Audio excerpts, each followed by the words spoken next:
so they can have a Fire No, Nation avatar again. no. What are you talking about? It's Bolin.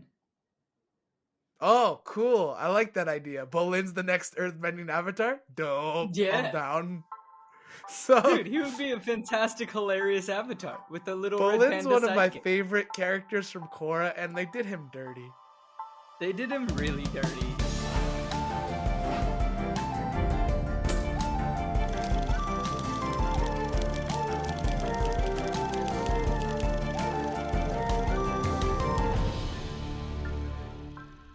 What's up, everybody? Welcome back to Flip the Scripts. I'm your host, Ankit and Madhira. And I'm Stephen Nieman. And this week we are back talking about Avatar: The Last Airbender, the Netflix series. Fireball. And... What? I just wanted to say Fireball. Sorry. That doesn't even come up in the normal show, Stephen. Where are you? Okay. Chickapow. There's Flamio. Flamio would have made more sense. Flamio, Hotman. Flamio. Sorry. Anyway, this week we're back. We're talking about episode 3 of 8 of the live-action Netflix series that came out earlier this calendar year in 2024, depending on when you are listening to this. It came out in 2024. But yeah, this week we're talking about episode 3, which is titled Omashu. Yeah, so they're kind of following the story more. There's a concept of it. Okay, so Ankit, fun fact time. Yeah, so the writing team for this one was, actually, I'll start with the director. That makes more sense. The director was Jabbar Rassani. Oh, that's new. I believe I'm pronouncing that right. Yes, new director. The writer, written by Christine Boylan, developed by Albert Kim. The story editor was Keely McDonald, and the staff writer was Audrey Wong Kennedy.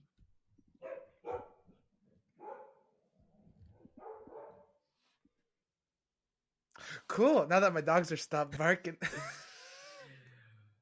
What do you think it is? Out of curiosity, what do you think IMDb would have rated this episode? Remember, this isn't your rating. This is what you think IMDb would have rated this episode.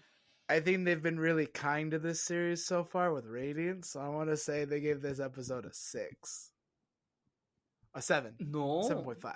Oh, no, they gave it a 7. It's just a 7.0. Just a straight 7. Oh, so it's less than the last episode. I agree. This episode's a lot worse than the last episode. It took a fast nosedive, so let's get into it. Actually, Cool. Wait, we have fun question time. I have a question time for you.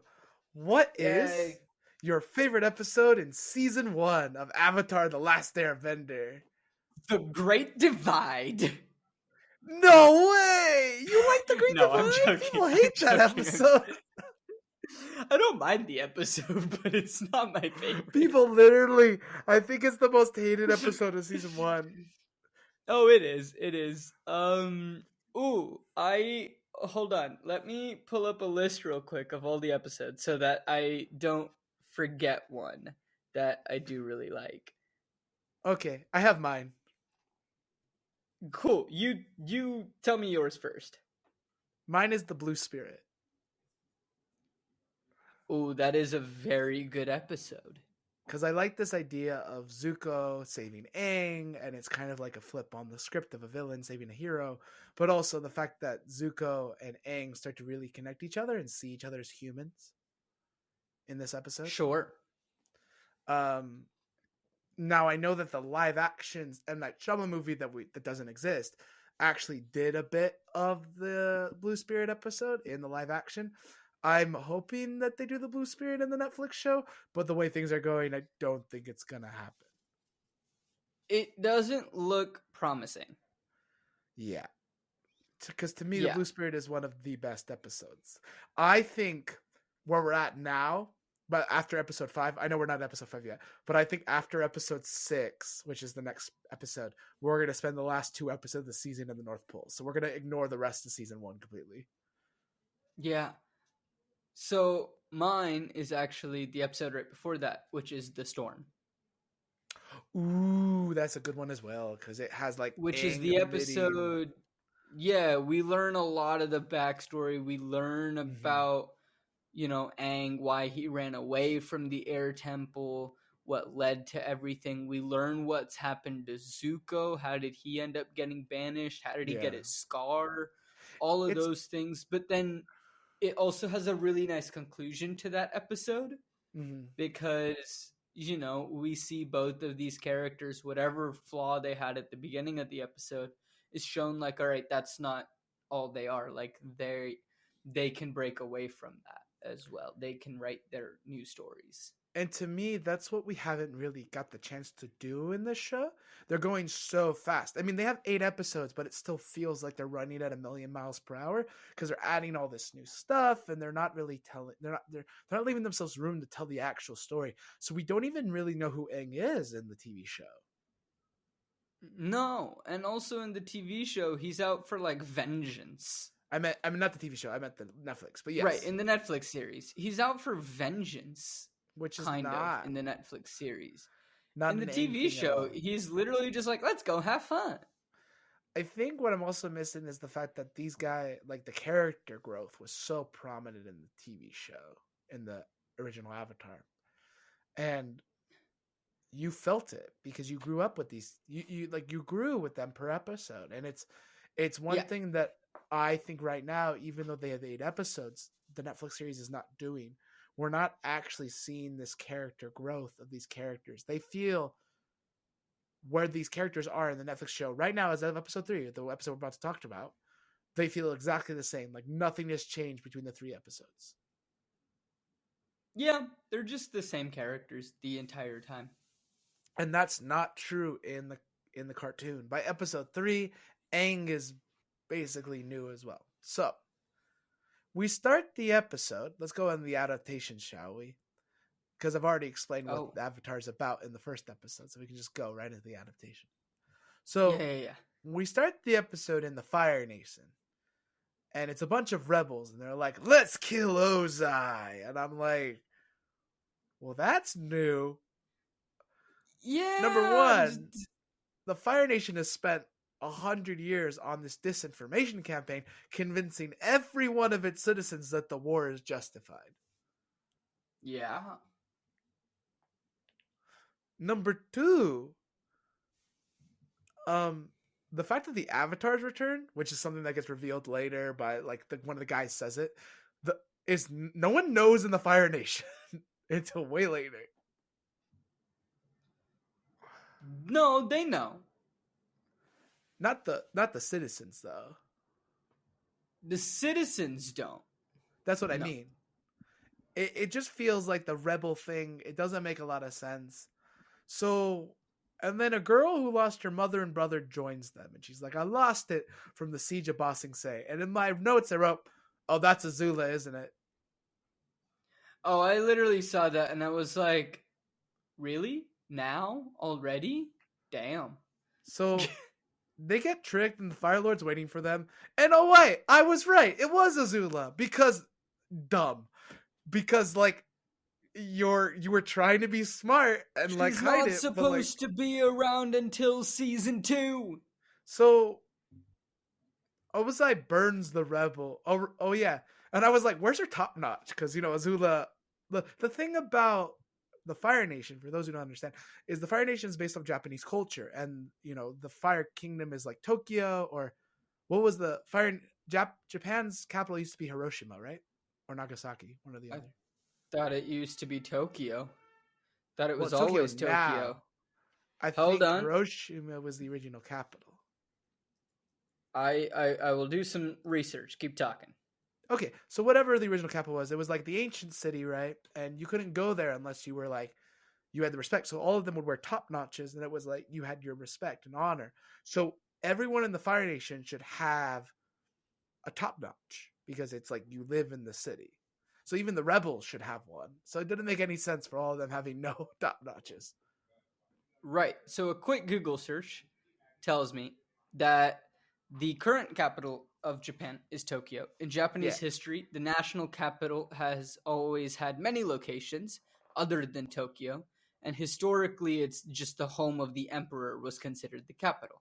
The three major capitals were Heiji Kyo, again, I'm very sorry if I mispronounce names, present-day Nara, Heian-kyo, which is present-day Kyoto, and Edo, which is present-day Tokyo. Oh, okay. Maybe I was wrong. I thought Hiroshima was... Okay, whatever. I don't know. Whatever the... I also see Osaka here has come up. So, yeah. So but apparently, it moved around just depending on where the emperor was living. That's interesting. So, okay. So, Alu's... The guy's like, the Avatar's returned, and Iroh... Ozai, not Iroh. Ozai is Iroh's brother. He burns all of them alive, and they're like, I enjoyed that part. I was like, evil. Let's go. There's the Fire Lord we know and love. So, Azula's like, this is okay. Azula's like, the Fire Lord's not back, right? The Avatar's not back to her father, and her father's like, yeah, actually, read this letter. So Azula then learns that the Fire Lord's back, and he's like, yeah, Zuko found him. I give Zuko credit. And it's like, it's really weird to have Ozai give Zuko credit. Ozai doesn't like his own son. Ozai also would never give Zuko credit for finding the Avatar, because finding the Avatar is not what would allow Zuko to come back. It's capturing the Avatar that allows him to come back, because that's what Ozai sends his son to do. Because for those who don't know, Sozin, Ozai's grandfather and Zuko's great-grandfather, went on a trip to find the Avatar because they didn't find him in the murder of all the airbenders, and he got lost as Azulon was running everything. And that is a big story in the Fire Kingdom. Sozin's bane was he could never find the Avatar. So as a joke, because he's like, you're never going to come back here, go find the Avatar and capture him and bring him to me. And then you can have your honor back. Yeah. Knowing that Zuko would never accomplish it. Now, this might be explained, but I am blanking, and I am upset that I don't know the answer to this, and I should know better. Yeah. But how did Sozin realize that the Avatar had escaped if he killed all the airbenders? Because I think in the war, you would have ran into an Avatar in the Avatar state. Okay, fair enough. I'll take that as an answer. Why not? I would assume. Like, if you're murdering a bunch of people, obviously he would go into the Avatar state and you'd be like, there's the Avatar, let's kill him. Yeah, okay, fair enough. Fine. Deal. Or something like that. Also, there was no announcement that the Avatar was born in the water tribe. Fair. Because, the whole plan was to kill the airbender, kill Aang, kill the next Avatar, Korra, or whoever it was going to be, and then kill, which some people have a theory was supposed to be Yue. And that's why Yue was born without a spirit. Yeah. I've heard that theory. Yue would have been the next Avatar. So, kill the next Avatar, which could have been Yue if Aang had died, and then kill whoever was the next Earth Kingdom Avatar, Kyoshi too, let's just call her. So they can have a Fire Nation Avatar again. No. What are you talking about? It's Bolin. Oh, cool. I like that idea. Bolin's the next Earthbending Avatar? Dope. Yeah. I'm down. So, dude, he would be a fantastic, hilarious Avatar with a little red panda Bolin's one of my sidekick. favorite characters from Korra, and they did him dirty. They did him really dirty. He is my favorite character from Korra. Ladies and gentlemen, there's a trend in the characters that I like. It's the sarcastic ones. It's because he's a sarcastic asshole. No, I'm just kidding. I love you. Hello. I am sarcastic, just not the asshole part. Yeah, sometimes. So we cut to Katara, who's doing the water whip training, and then Aang tries to guide her through the water whip. He's like, I never really listened to my lessons because, I never listened. And I thought that was a hilarious joke by Aang. I actually laughed at that joke because I was like, there's the Aang I know and love. The kid who's playing Aang is actually doing a really good job. I give the kid a lot of props. I give all the actors props. I said it in the last episode. The actors are doing the best with what they're given. So, and then Sokka and Momo come in walking with food, and I love how Momo's dropping food walking. I'll give credit to that as well. Best. He's trying his best. So then they're flying to Omashu, because that's where they're flying to the north, and they see Omashu in the distance.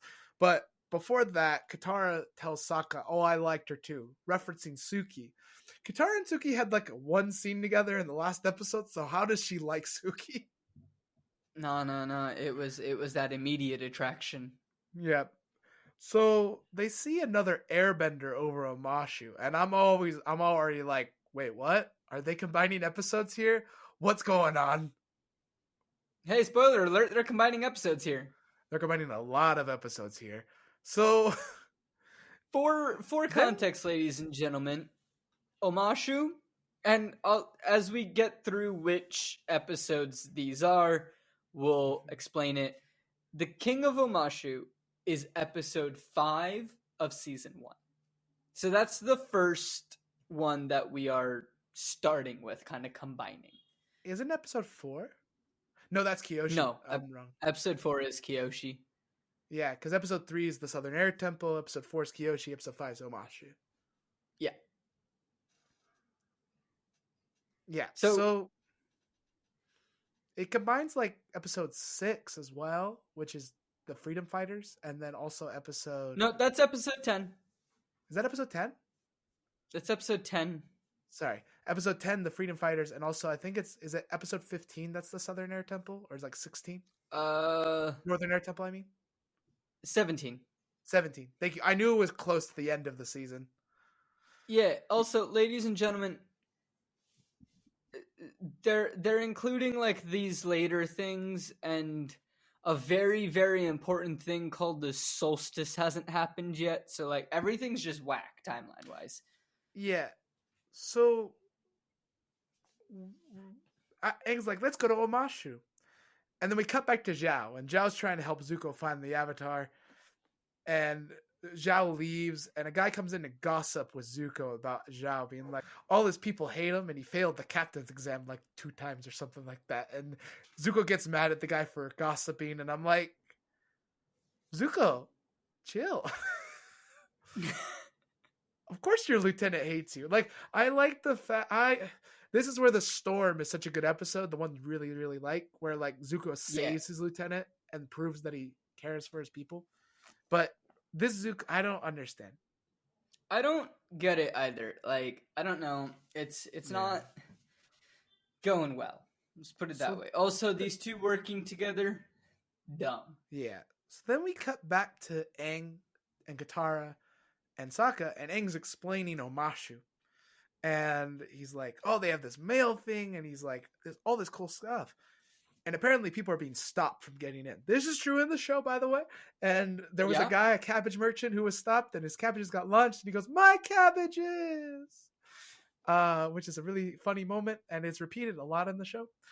But nope, not there, not this other guy. Then they meet a guy who helps them inside. And I was like, aw, no Pippin Populus the Third?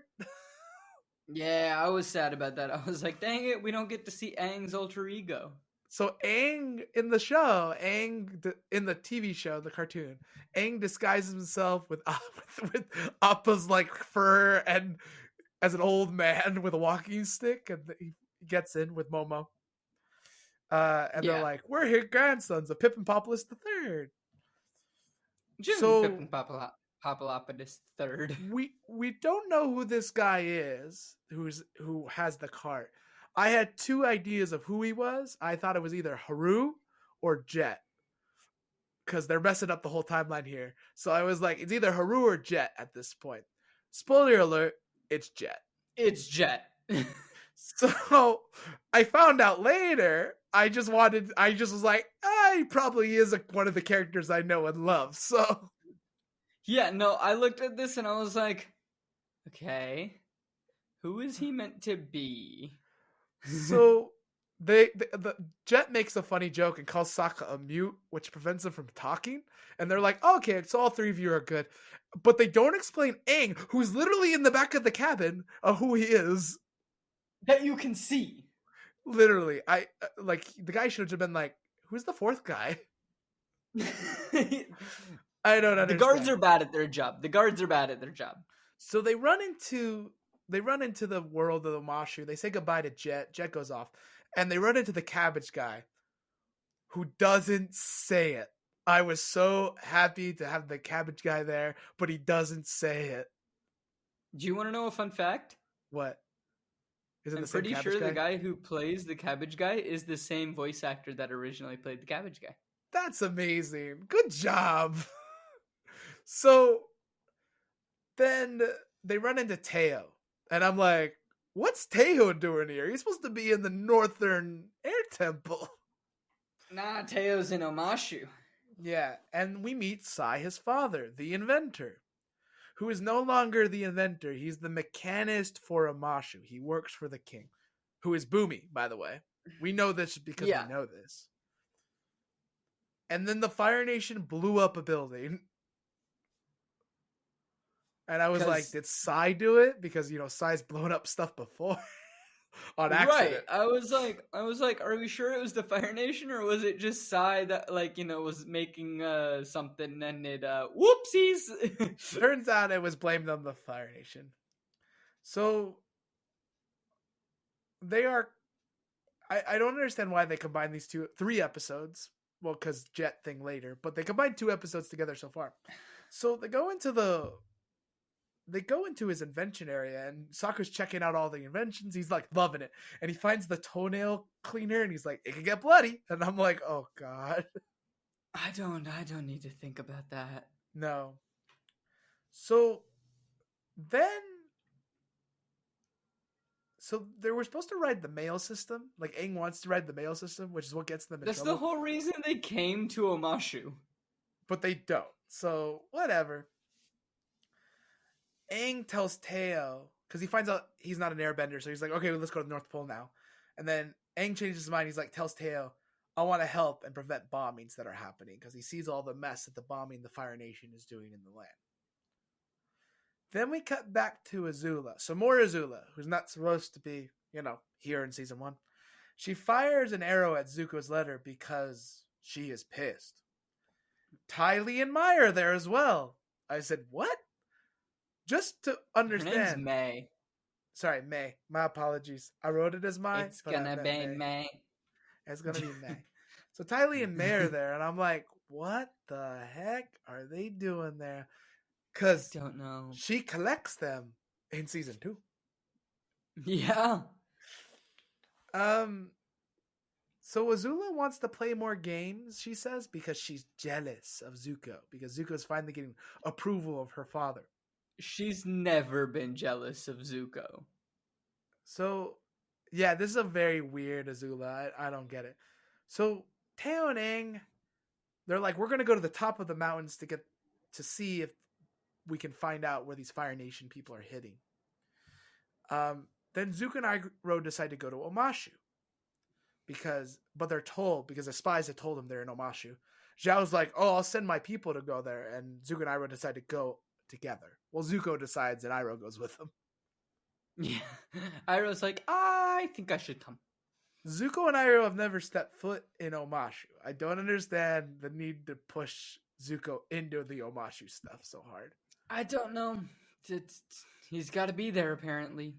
And then I asked the big question. Where is Boomy, the king of Omashu? Oh, we see him, but not until the next episode. Yeah. So then Katara catches Sai meeting a dark stranger and is stopped by getting caught by a random guy who's Jett. Sai is a traitor. Which is true. Like, this happens in the thing. But, like, Sai's more of a traitor in the cartoon because he's, like, supplying weapons to the Fire Nation. Like, heavily supplying weapons to the Fire Nation. Not just giving secrets. Yeah, I don't get it. So Jett takes Katara and they fight the... It's weird to have him in Omashu. Fire Nation spy. They fight the Fire Nation spies, and here comes I said, where's Smellerbee and the rest of the gang? They show up finally, and I was happy to see the dude and Smellerbee and Pipsqueak. I was just glad that the gang's at least still here. But then Katara starts following them. And then we cut to Sokka telling Sai about his idea to how to make airships work. And Sai tells Sokka not to ignore his gifts. Like, he's a genius. He's a mechanical genius. Which is true. Sokka is really good at coming up with things. Right. And the idea for the air vent on the air balloons was totally Sokka's idea. I don't know how Fire Nation's going to get a hold of that idea now that he's not passing along the information, but we'll see. I don't know. I'm intrigued to see how they suddenly get air power. So we cut to Teo and Aang in a cave. They're talking about saving the world. Then we cut back to Katara. This is a lot of the show, by the way. We just cut back and forth between characters. It feels like a lot. It's so jarring. Yeah. So Katara, and like in the TV show, in the cartoon, we don't do that. Like, we literally are with our character like the entire way. If we cut to another character, it's because like we're just cutting to Zuko's story, and there's a huge music thing. It just makes so much sense, and it's in 20 minutes, and they made it make sense, and you can't do that in 40. I don't know. So we cut to Teo and Aang in a cave. Oh no, sorry. We're now back with Katara, and she ends right. Katara's in the cave. So no, Katara's walking with Jett. Oh right, sorry, dude. It's so confusing because we cut so many times. I know. So Katara's talking with Jett, and they're on their way to like his encampment, and there's like 1 million kids there, and I was like, "What is Jett, Peter Pan?" Yes, yes, he is. The answer is yes, he is. And they're like, "We're freedom fighters, yeah!" You're living in a capital city. Or not a capital city, but a large city. And then Aang says, "I don't think the Fire Nations behind the explosion." And that, everybody, is where we're going to take our snack break. Dun dun dun! Dun dun dun! Back to the snack break. Snack break, snack break. Hi, this is Stephen. Thank you for watching Co-op Forge. If you like our content, wish to support our editing staff or all, please subscribe to our Patreon and link down below. You'll get bonus footage and many other fun activities out of it. In our description, you'll also find links to our social media, where we'll post about our new episodes. Flip the Scripts is every Friday. Seattle Across the Pond is every other Thursday. And Post Finale is posted every Wednesday.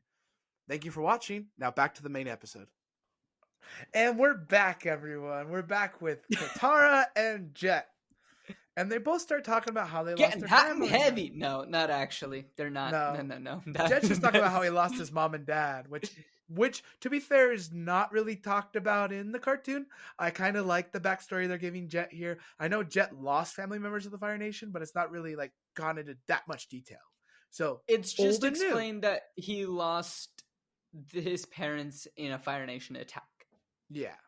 But this was a really good, I think, addition to his story. Katara then explains about her mother, how she lost her mother. We hear this story in the cartoon so much, I don't want to repeat it.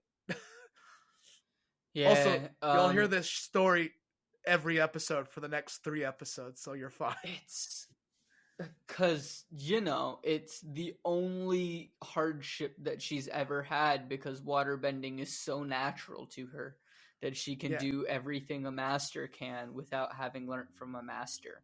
So then Jett tells her, "Why don't you just use your happy thoughts to waterbend?" And she does happy thoughts, and she waterbends perfectly. Oh my god! He's Peter Pan. He's Peter Pan. I told you before we took the snack break. He's Peter Pan. They turned Jett into straight up Peter Pan. He's just there collecting lost souls and children. Yeah. Then we come back to Zuko and Iroh. And they're in Omashu. They're eating and enjoying the world. I love it. My favorite thing about Omashu. Yeah, is he just goes up and goes, "Zuko, you have to try this. What is it?" And then it's just like, "Oh, it's good for the what is it good for?" Like, perfect. Zuko then is like, instills the honor of the Fire Nation. He's like, we should still be Fire Nation here, even in Omashu. And I'm like, oh, And okay, Iroh's Zuko. Iroh's just like, shut up, you child. Like, let's have some fun. Come on. Then Zhao is recognized by Azula, and he wants to speak to the lieutenant. So Azula sends Zhao a letter and being like, hey, I recognize you. I'm going to help you out because I want to stop Zuko from winning. Which isn't how it works. Like, he's already a high-ranking official. I don't know. He's a commander. So Aang finds out Jett is behind the explosion. And this is a really big moment. So Jett and Sokka and Katara both are arguing the two sides. So Sokka's saying how, no, Sai's not behind the explosion. It's Jett, obviously, because Aang said it was. And then Katara's like, no, it's Sai, not Jett. And there's this argument, and I'm reminded of The Great Divide,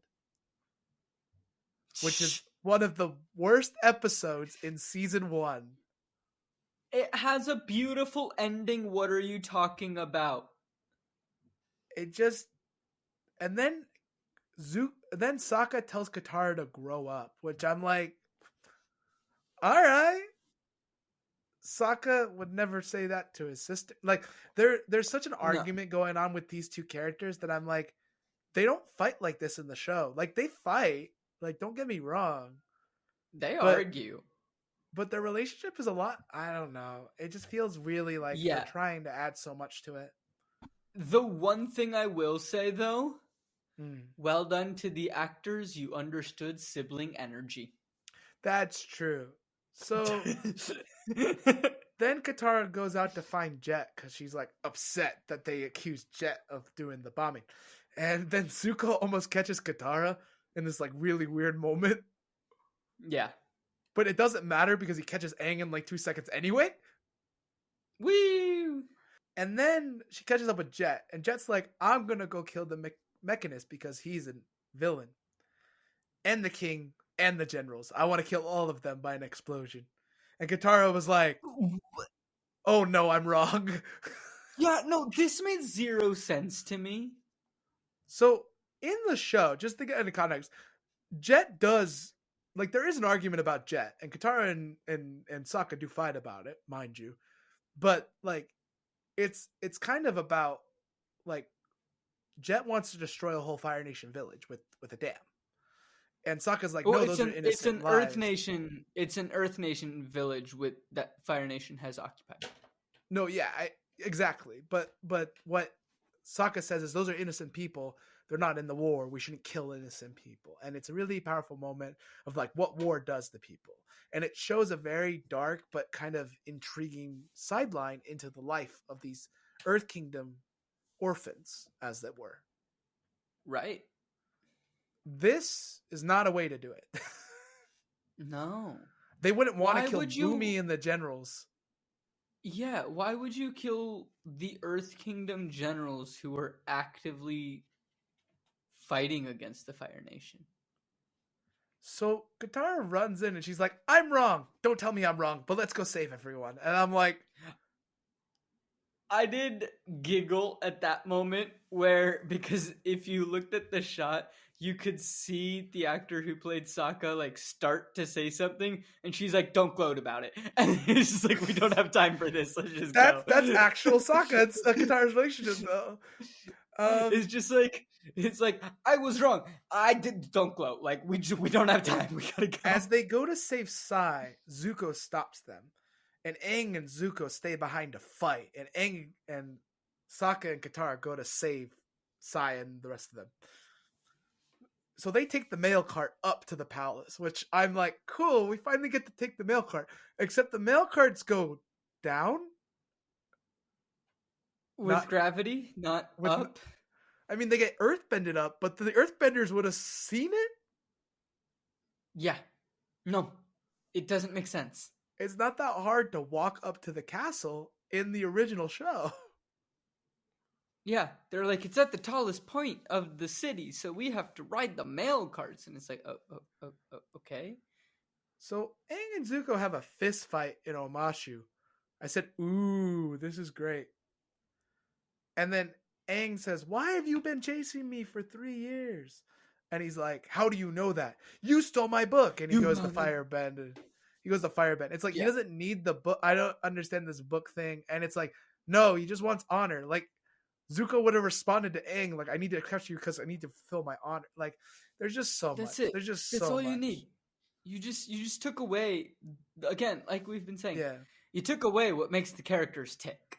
And Zuko throws a fireball right into the cabbage merchant's cabbages, and he finally says, "My cabbages! My cabbages!" Which I was like, he finally said it. Yay. Yay. It's the only time that I'm like, all right. It's when they do the stuff from the show. I mean, like, it's definitely nostalgic bait. Like, you know what I mean? Where it feels like they're trying to get you to watch the show for that nostalgia thing they can do. I'd rather just go watch the original, to be completely honest. Right now, that's how I feel. So there's no reason to watch the Netflix show. I can go watch the original. Both are on Netflix, so Netflix gets money anyway. Yeah, ladies and gentlemen, if you have gotten to episode 3 of us talking about this, first of all, thank you. We appreciate your support. We love you. Thank you so much for listening. We hope you continue listening as we bitch about the rest of this series. Because let's be honest, it's not getting much better. If you haven't watched it, do yourself a favor. Stop. Don't watch it. Just listen to us talk about it. Go watch the original. So, like, it's not worth it, in my humble opinion. End up with Boomy and the generals, and you know there's a fire arrow gonna be sent by. Is it Smellerby? Who's the who's the archer? What's the Longshot? Longshot. That's right. I forgot Longshot's name. I remembered all of them, but Longshot. Who was the easiest one to remember? Because he's the one who was like Well, no, I think the dude is the most. Pipsqueak's the easiest to remember. It's also the Duke. They called him the dude in the show, I think. They didn't say the Duke. Did they? I know it's the Duke. They said the dude. I thought I heard the dude. I swear. Unless they mumbled it. I know it's the Duke, but they called him the dude in the show. Right, sure. So Katara is there, and she water whips a fire arrow as it strikes the green gas that's been switched around. And I'm like, I have an issue with this. Yeah? Because the whole thing in the episode with Jett is that Katara and Aang aren't able to stop and save people. It is Sokka. Sokka is the one that's able to save lives without having bending power. And it's a really big moment. He's saved Suki. He has one win in his whole in the 3 episodes so far. Yeah. So it's dumb. Yeah, I get it. Then we cut back to Zuko and Iroh, and they're both running away.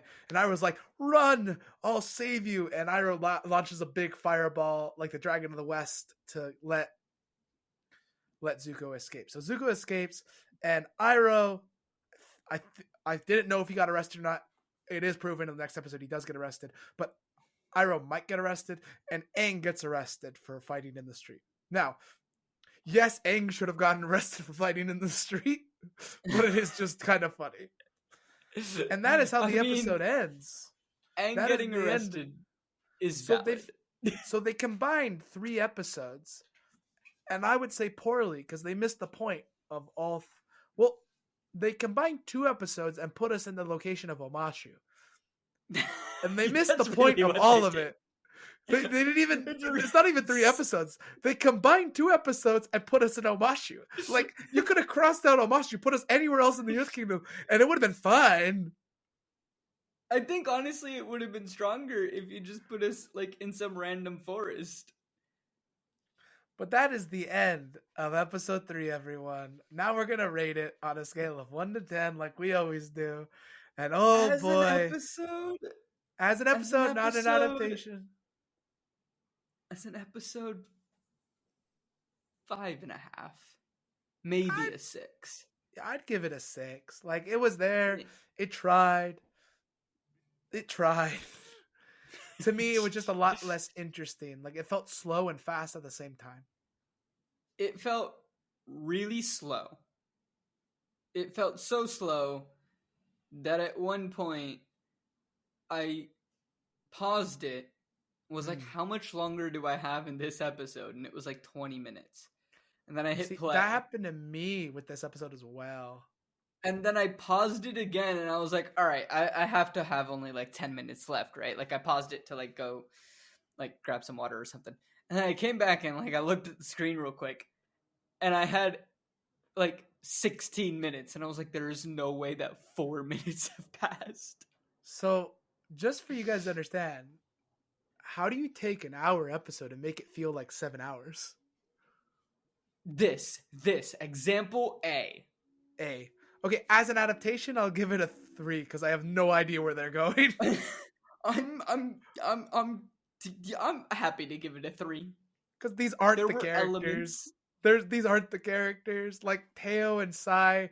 Teo doesn't act like Teo. Sai doesn't act like Sai. They kind of do, but then like Jett is. Do you want to know, out of all of the characters that were introduced this episode, the character that acts the most like himself is Jett, and that's a long shot.